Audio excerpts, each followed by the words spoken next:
बारिश हो रही थी। इस कारण दूर का कुछ भी नजर नहीं आ रहा था।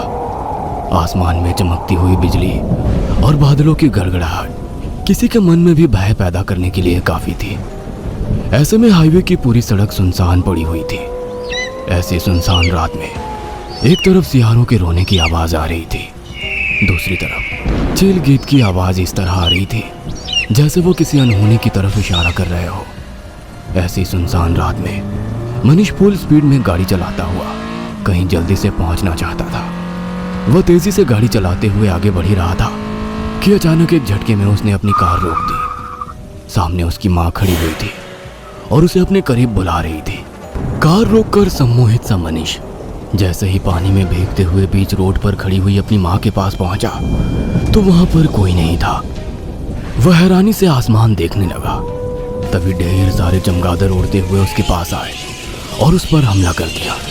उन चमगादड़ों को अपने हाथों से उड़ाते हुए वो कार में वापस जाने के लिए जैसे ही मुड़ा, सड़क के दूसरे किनारे पर उसे अपनी माँ नजर आने लगी। वह भागते हुए उनके पास पहुंचा तो किसी चीज से ठोकर लगकर जमीन पर गिर गया। तभी उसके आसपास दो कुत्ते आकर जोर जोर से भौंकने लगे। उन्हें भगाने के लिए जैसे ही उसने पास रखा हुआ पत्थर उठाया, उसकी चीख निकल गई। वो कोई पत्थर नहीं बल्कि किसी मानव के कंकाल का सर था। उसने एक झटके में कंकाल को फेंका और अपनी माँ की तरफ देखा तो वहां पर कोई नहीं था। वह सड़क पर भी नहीं था बल्कि किसी मैदान पर था जहां पर दूर दूर तक सिर्फ पत्थर ही फैले हुए थे। मोबाइल की रोशनी में उसने देखा तो वो भी कब्रिस्तान के बीचों बीच खड़ा था। तभी उसी कब्रिस्तान में अचानक से उसके मोबाइल का अलार्म जोर जोर से बजने लगा। उसने अपने हाथ का फोन फेंक दिया और अपने कानों पर हाथ रखकर वो जोर से चीखा तो उसकी माँ उसके करीब आ गई। मनीष बेटा, क्या हुआ है? उठ जा बेटा, मुन्ना उठ जा। अपनी माँ की आवाज सुनकर मनीष एकदम घबराते हुए जोर से बोला, माँ माँ, मैं आपके पास ही आ रहा था, कहाँ हो आप? क्या हुआ? मैं यही तो हूँ, मेरे पास कहाँ आ रहा था? माँ, वो कब्रिस्तान, हड्डियाँ, मुझे बचा लो माँ, प्लीज मुझे बचा लो। कहते हुए मनीष बेहोश हो गया। उसकी माँ ने उसे होश में लाने के लिए जैसे ही उसे छुआ, वो चौंक गई। उसका शरीर तेज गर्म हो रहा था। हे भगवान, ये सब क्या हो रहा है? लगता है उसने फिर से कोई बुरा ख्वाब देखा है। कहीं ये सब उसी प्रेत आत्मा के कारण तो नहीं? नहीं, वो लौट के नहीं आ सकती है। मुझे दोबारा गुरुजी के पास जाना होगा। मगर मन्नू को इस हालत में छोड़कर कैसे जाऊं? वो तो अब पूरे 21 वर्ष का हो गया है। गुरुजी ने भी तो यही कहा था कि जब वो 21 वर्षों का होगा तब।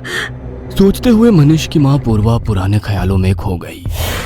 घनघोर अंधेरी रात में प्रसव पीड़ा से कराहती हुई पूर्वा जी गाड़ी की पिछली सीट पर लेटे हुए थे। उनके पति उन्हें सांत्वना देते हुए गाड़ी चला रहे थे मगर उनका दर्द बर्दाश्त से बाहर हो रहा था। प्लीज जल्दी चलो, मुझे सहन नहीं हो रहा है। मैंने पहले ही कहा था कि फुल टाइम चल रहा है, ऐसे में ट्रैवल करना ठीक नहीं होगा, मगर आपने मेरी बात नहीं मानी। अब देखिए कितनी परेशानी हो गई। पूर्वा, बस कुछ देर की बात और है। अगला गांव केवल 4 किलोमीटर दूर बचा है, प्लीज थोड़ा सा पेशेंस रखो। मुकुंद पूर्वा को तो सांत्वना दे रहा था मगर खुद बहुत परेशान था क्योंकि वो लोग हाईवे के जंगलों में थे और गांव के जमीन 10 से 15 किलोमीटर दूर था। दोनों थोड़ी दूर चले ही थे कि मुकुंद ने अचानक से कार की ब्रेक लगा दी। सामने एक बुजुर्ग महिला खड़ी हुई थी। अचानक से लगे हुए ब्रेक के कारण पूर्वा सीट पर से गिर गई और उसका दर्द बढ़ गया। वह बुजुर्ग महिला धीरे से चलते हुए उनके कार के करीब आई और बोली, बेटा तू कहाँ जा रहा है? तेरी गाड़ी में तेरी पत्नी परेशानी में है, उसकी समस्या का हल मेरे पास है। उस महिला की बात सुनकर मुकुंद हैरान हो गया कि उसे कैसे पता कि उसकी पत्नी परेशानी में है। उसके चेहरे पर आए हुए भावों को पढ़कर वो महिला धीरे से मुस्कुराई। ज्यादा मत सोच, मेरे मालिक ने ही मुझे तेरी मदद के लिए भेजा है। कुछ ही दूरी पर उसका ठिकाना है, चल। मुकुंद को कुछ समझ नहीं आ रहा था कि वो क्या करे। एक और पत्नी की परेशानी और दूसरी तरफ वो अनजान महिला पूर्वा दर्द से करा रही थी। उसकी तकलीफ देखकर मुकुंद ने उस महिला के साथ जाना ही सही समझा। मुकुंद ने पूर्वा को सहारा देकर बाहर निकाला और उस महिला के पीछे पीछे चलने लगा। वह महिला उसे लेकर एक सुनसान जगह पर पहुंच गई। वह जगह बहुत ही अजीब थी। लगातार दर्द के कारण पूर्वा बेहोश हो गई थी। उसे अपनी गोद में लेकर वो एक टूटी फूटी झोपड़ी में ले गया। उस महिला ने उसे बाहर इंतजार करने का बोल झोपड़ी के भीतर पूर्वा के साथ रुकी रही। मुकुंद आसपास देखने लगा। दूर उसे एक रोशनी दिखाई दी। गौर से देखा तो वो एक चिता जल रही थी। वो परेशान सा इधर उधर देखने लगा। वो एक शमशान में खड़ा था। इसका मतलब उसके बच्चे का जन्म एक शमशान में हुआ। वो पूर्वा के पास जाने के लिए जैसे ही झोपड़ी के दरवाजे के पास पहुंचा, उस बुजुर्ग महिला ने तुरंत ही दरवाजा खोला। मुबारक हो, बेटा हुआ है। यह खुशखबरी सुनकर मुकुंद भूल गया कि वो शमशान में खड़ा है। वो अपने बेटे से मिलने के लिए बोलने लगा तो वो महिला हैरानी से उसकी ओर देखकर गुस्से में बोली, रुक जाओ, तुम्हारा बेटा अब तुम्हारा नहीं है, वो मेरे मालिक का दास है। कहते हुए वो महिला अचानक से गायब हो गई। मुकुंद हैरान होकर उसे ढूंढने लगा। तभी उसे बच्चे के रोने की आवाज आई तो वो अपने ख्यालों से बाहर आया और झोपड़ी के अंदर दाखिल हो गया।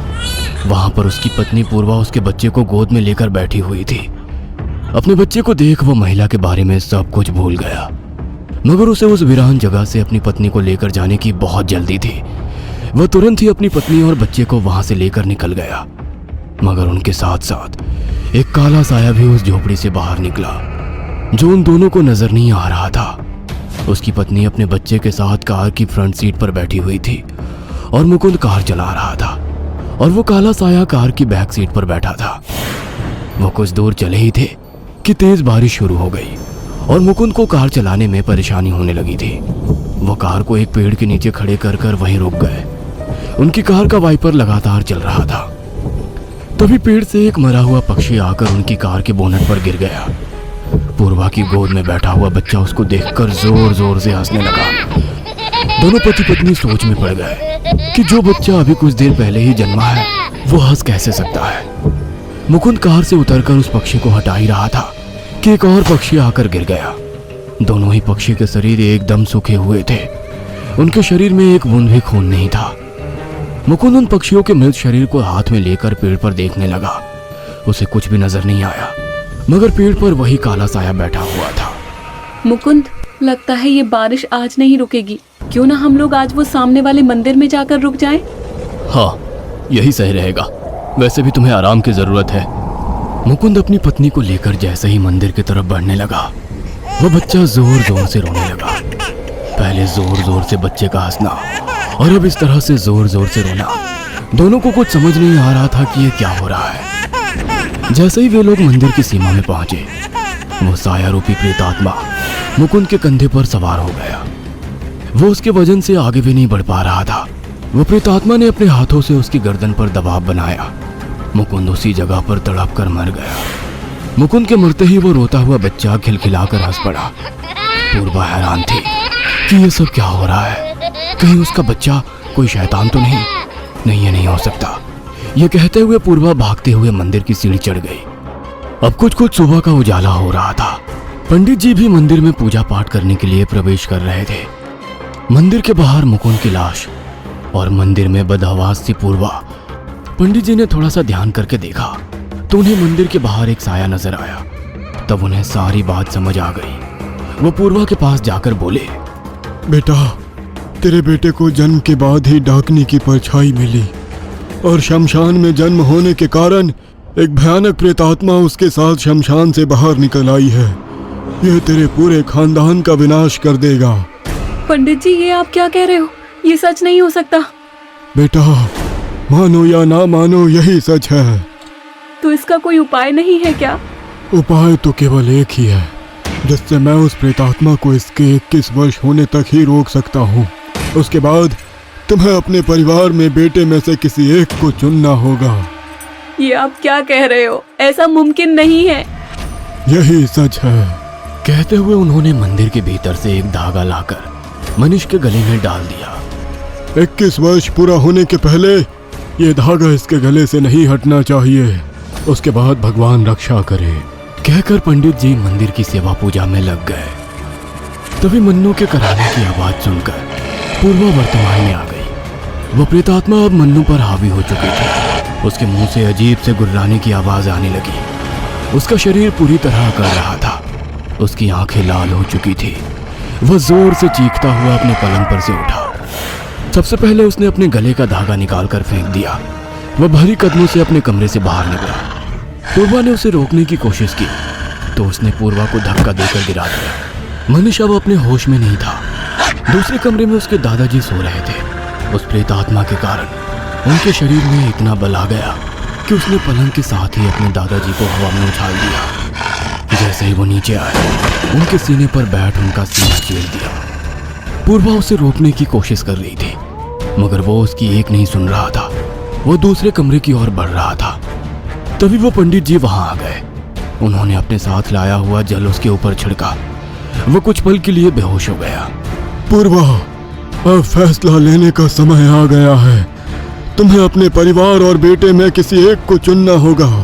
बोलो, क्या सोचा है? पंडित जी, कोई तो उपाय होगा, कोई पूजा। कोई उपाय नहीं है, फैसला तुम्हें ही लेना होगा। मैं ज्यादा देर तक उसे रोक नहीं सकता। तुम माँ हो, वो तुम्हें कोई नुकसान नहीं पहुंचा सकता और तुम ही उसे खत्म कर सकती हो। अब फैसला तुम्हें लेना है। पंडित जी और पूर्वा बात कर ही रहे थे कि इतने में मनीष को होश आने लगा और उसने पंडित जी पर हमला कर दिया। पूर्वा उसे रोकने की कोशिश कर रही थी, मगर वो नहीं रुका और उसने पंडित जी को गिरा दिया और उनके ऊपर चढ़कर बैठ गया। पूर्वा पंडित जी को बचाने के लिए आगे आई, मगर मनीष अपनी लाल लाल आंखों से उसे घूर कर देखने लगा। उसने एक झटके से अपनी पूरी गर्दन पीछे घुमाई और जोर से चीखता हुआ उस पर झपट गया। इतनी देर में पंडित जी थोड़ा सा संभले और बोले, पूर्वा, यही मौका है। ये लो त्रिशूल, इसमें देवी जी का आशीर्वाद है। यही उस प्रेतात्मा का विनाश कर सकता है।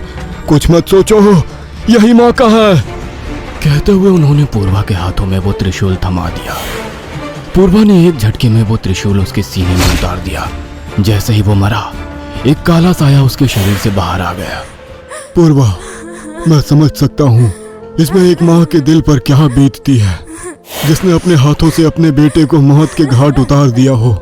मगर इंसानियत के नाते उस प्रेतात्मा का मरना जरूरी था।